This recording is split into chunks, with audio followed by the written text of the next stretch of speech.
A'udzubillahi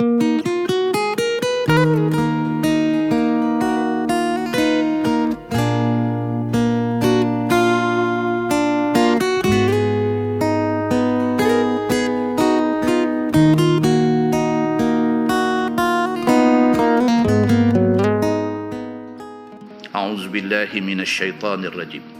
Alam yarau ila at-tayr musakhkharatin fi jawis samai ma yumsikuhunna illallah. Tidakkah kamu lihat, wahai kafir-kafir Mekah, pada burung yang dipandang hina? Kita dengan burung, makhluk kecil ni kita pandang hina.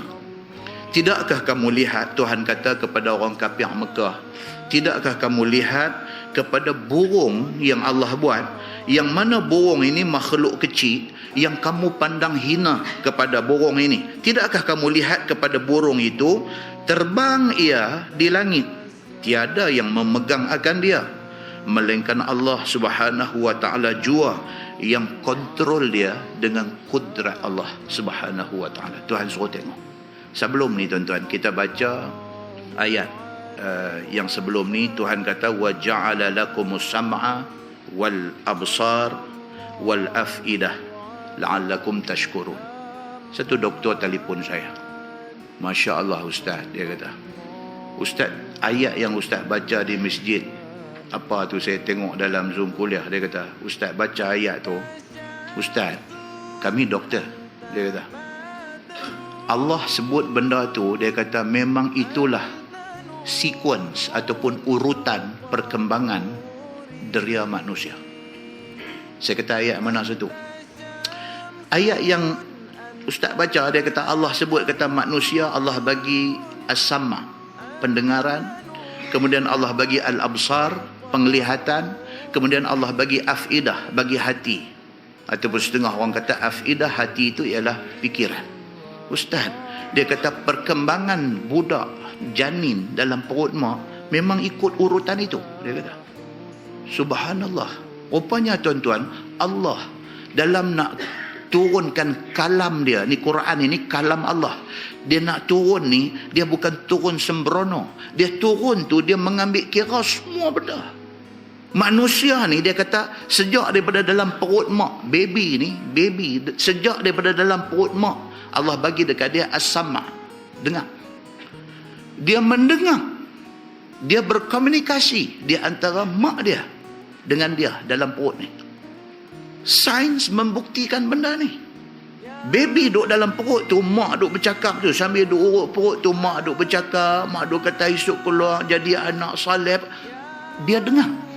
Maknanya apa? Quran kata wa ja'ala lakumus sam'a, Allah jadikan kepada kamu pendengaran. Allah sebut pendengaran dulu daripada hak lain tu, bukan saja sebut, memang pun pendengaran Allah bagi dulu. Wal absar, baru dia mai penglihatan. Penglihatan ni dia mai bila? Apabila budak ni beranak keluar mai atas dunia, dia keluar mai mata katup, tak dapat tengok apa lagi, mata katup untuk beberapa hari yang terdekat. Dia buka, dia dapat penglihatan. Walaupun penglihatan yang dia dapat mula-mula tu penglihatan yang kabur, tapi dia dah dapat penglihatan. Dan benda mula sekali dia tengok dan dia rindu dan dia sayang adalah wajah mak dia. Dia connect balik dengan hak dia duk dengar dalam perut. Suara mak dia, bila dia keluar, mata dia connect dengan rupa mak dia. Itu sebab mak ni mempunyai kedudukan yang cukup tinggi di sisi Allah dalam Islam. Itu sebab bila satu budak pitanya, bila satu orang pitanya Nabi, ya Rasulullah, aku nak kena buat baik dekat siapa? Nabi dah kata ummuk, ma'ang. Dia kata summa man, siapa lagi? Nabi kata ma'ang. Dia kata lepas itu siapa? Nabi kata ma'ang. Dia kata lepas itu siapa? Nabi kata bapa'ang. Pasal apa? Pasal dia nak cerita dekat kita keakraban. Akrabnya anak dengan mak ni, bukan sahaja dia akrab kerana mak dia kandung dia, tapi dia akrab pasal dalam kandungan dia duk dengar suara mak dia. Bila dia keluar, mak dia yang duk dukung dia. Dia boleh communicate dengan mak dia. Dia boleh communicate dengan mak dia. Dia faham mak dia, faham dia, dia faham mak dia. Bila mak ambil dukung aja, sengap, teriak. Pasal apa tuan-tuan? Allah buat macam ni. Dan Allah buat dan Allah sebut dalam Quran, Allah mengikut susunan itu. Dia start dengan waja'ala lakumus sam'a, pendengaran, wal absar, dan penglihatan. Sains buat kajian, bila mata dia buka, dia kabur pelan-pelan baru dia boleh nampak jelas, sampai satu tahap lebih kurang 25 cm baru dia boleh nampak, jauh lagi tak nampak. Tu dia duk develop penglihatan. Umur makin meningkat, usia makin bertambah, mata makin terang, sampai satu tahap dia jadi satu orang yang mata dia boleh tengok macam-macam. Allah bagi benda-benda macam ni, bukan saja Allah bagi, Allah habaq dalam Quran pun dia mengikut urutan itu, urutan yang dia sebut dalam Quran. Bukan sahaja dalam surah An-Nahli. Tentu buka dalam surah Al-Mulk. Kan kita duk baca Al-Mulk sebelum tidur. Nabi kata sebelum tidur baca Al-Mulk, As-Sajdah dengan Al-Mulk sebelum tidur. Nabi tidak akan tidur melainkan setelah dia baca surah ini. Walaupun sebahagian ulama hadis mendhaifkan hadis itu, tetapi dia adalah hadis Nabi sallallahu alaihi wasallam. Dalam surah Al-Mulk Tuhan kata, awalam yarau ila tayri fawqahum safatin wa yaqbitna ma yumsikuhunna illa ar-Rahman innahu bikulli syai'in basir. Tuhan cerita dalam surah Al-Mulk tentang burung yang Allah bagi jadi ni, sama macam surah An-Nahli sebut juga pun sama. Allah sebut benda-benda ni sebagai nak bukti tanda-tanda kekuasaan dia.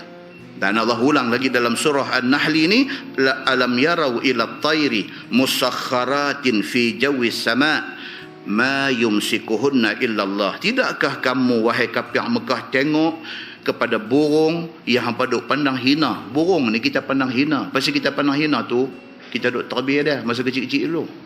Pasal kita pandang hina kat dia, terbih. Bukan ada tujuan nak sembelih makan apa pun, saja nak buat kianat Pasal apa? Pasal hinanya burung pada mata kita. Mata kita jadikan dia sebagai sasaran kepada jahat nafsu kita. Bawa terbih boleh day ni, boleh tengkok, boleh apa, nampak burung dia cari batu, puk, kena jatuh, tepuk tangan, tinggal aku tu ya.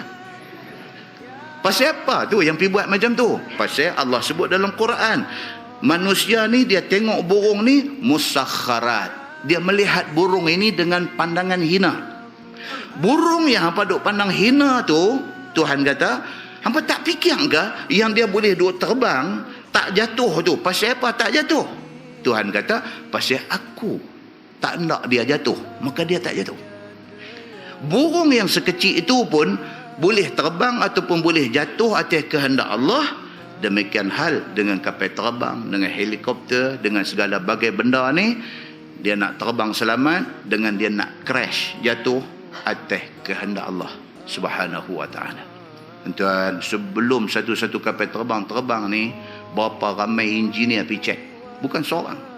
Chief engineer akan sign last kali, tapi engineer yang pergi cek ni berapa ramai?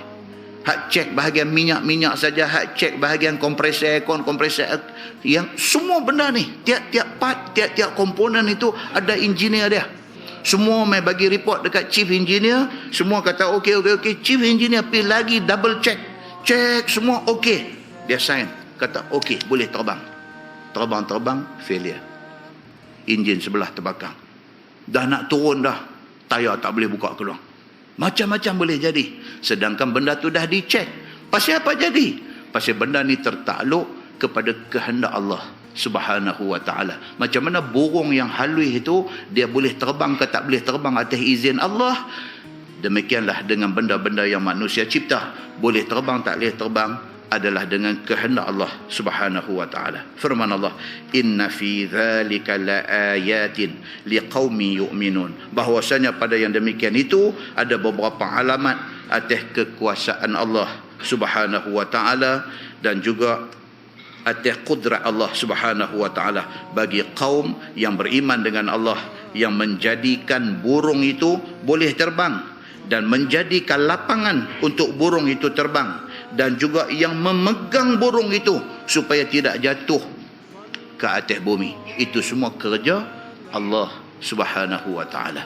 Firman Allah Subhanahu wa taala, wallahu ja'ala lakum min buyutikum sakana. Ini Allah duk cerita segala tanda kekuasaan dia yang dia bagi kat kita. Tu kita kata cerita pasal apa? Pasal burung, pasal kapal terbang, pasal helikopter. Kalau Allah izin tak jadi apa, kalau Allah nak dia jatuh, tu siapa buat apa dia akan jatuh. Muslimin dan muslimat yang dirahmati Allah sekalian. Banyak benda yang Allah buat dalam dunia ni yang manusia tengok tapi tak ambil yang tibar. Ni handphone ni, smartphone yang kita duk kata ni semua ni. Tuan-tuan, otak manusia yang cipta buat benda ni, otak manusia tu siapa buat? Allah buat. Tu sebab orang belajar tasawuf, dia kata apabila kita tengok makhluk, kita kena ingat Khaliq. Bila kita tengok benda yang kena cipta, kita kena ingat kuasa yang mencipta. Kita tengok ni, kita kata, otak Jepun dahsyat sungguh. Tapi otak Jepun tu siapa buat? Tuan-tuan, ni siapa pernah sangka ni benda macam ni? Siapa pernah sangka? Wire tak ada, apa pun tak ada.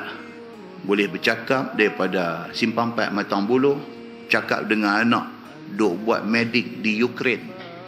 Ni kita duk ada di Simpang 4 Matang Buluh, boleh bercakap dengan anak yang duk buat medik di Ukraine. Bukan saja boleh bercakap, boleh tengok gambar pula lah ni. Bukan saja boleh bercakap, boleh tengok gambar, free pula.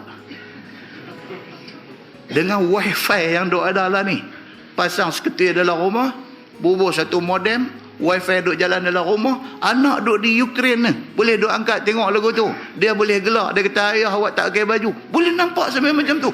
Ukraine bercakap dengan kita di Matang Buluh ni, dia boleh tahu kita tak pakai baju. Muslimin dan muslimat yang dirahmati Allah sekalian, punya pelik, klik satu gambar, la ni juga send. Ada di Mesir ni boleh tengok dah. Macam mana gambar tu dia ambil, macam tu dia terima di sana, tak lari. Kalau ketayak tak basuh nak main kuning, hapi sana pun lagu nak kuning juga. Dia tengok, dia kata, apa ayah? Dia kata, ketayak tu suruh mak basuh. Anak duk mengaji di Mesir tu, boleh nampak warna ketayak ayah dia. Ya Allah, tuan-tuan muslimin dan muslimat yang dirahmati Allah sekalian. Satu memory card selit masuk dalam ni, 1000 keping gambar boleh ada dalam dia. Satu memory card, ratusan gambar video boleh disimpan dalam dia, sekeping kad. Hebatnya manusia yang mencipta kad tu, hebat lagi Allah yang mencipta otak manusia yang mencipta kad tu. Dia last sekali dia pi Allah Subhanahu wa taala, Tuhan Maha Besar. Muslimin dan muslimat yang dirahmati Allah sekalian, ada satu apps, satu application. Saya tak tahu dalam Samsung sebab saya mazhab Apple. Ni pun mazhab juga, mazhab Samsung dengan mazhab Apple. Saya mazhab Apple. Dalam Apple phone ni, dalam iPhone, ada satu apps, satu application, nama dia Translate. Mungkin dalam Samsung nama apa tak tahu. Nama Translate, tuan-tuan. Kita duk ingat kot, application tu just untuk nak translate perkataan. Kita ingat macam tu je, very basic penggunaan. Okey, tuan-tuan dengar malam ni kuliah Rifqo, bagi spelling li ra fa qaf. Tuan-tuan pun buka smartphone, satu macam ya, type ra fa qaf, beruk dia keluar mai di situ. Rifqo tolerant dia tulis. Takat tu ya, tak ada masalah, banyak apps ada. Dalam Translate ni tuan-tuan, free pula tu, download free. Masya Allah, kawan yang buat ni berapa banyak pahala sedekah jariah yang dia dapat, free. Tuan-tuan, ada satu kertas tulis bahasa Arab, ambil phone tu, buka apps yang kata nama Translate tu, pi buat macam ambil gambar, dekat tulisan Arab tu, snap ya, snap.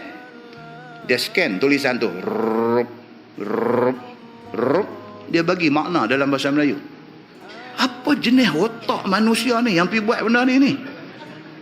Lebih hebat lagi Allah Subhanahu wa taala, Tuhan yang mencipta otak kau yang buat tu.